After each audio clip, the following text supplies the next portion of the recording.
eshitmaganlar armonda qoladi, eshitganlar darmonda bo'ladi. Mana shu ochkini yetib kelishi ham bir qiziq bo'ldi menga.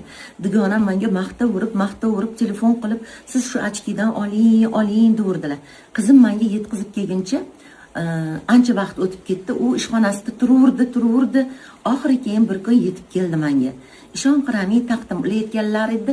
Ko'zlarim nurlanib, hattoki ajinlar ham ketdi ko'zimda deb aytdilar. Keyin men shunga ham shunaqa bo'ladimi, shu ochkiga ham shunchalik bo'ladimi deb o'zim xohlamasdan taqdim-da.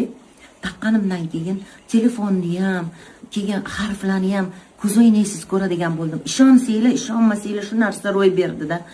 Men o'sha o'qiyotgan kitoblarimni mashq o'zimcha taqib yuraverdim. Bir kun taqdim, ishonasizlarmi? Bir kunda natijasi bo'ldi.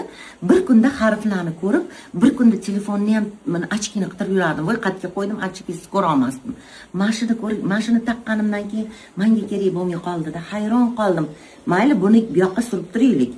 Mayli ochkini ham anaqasi.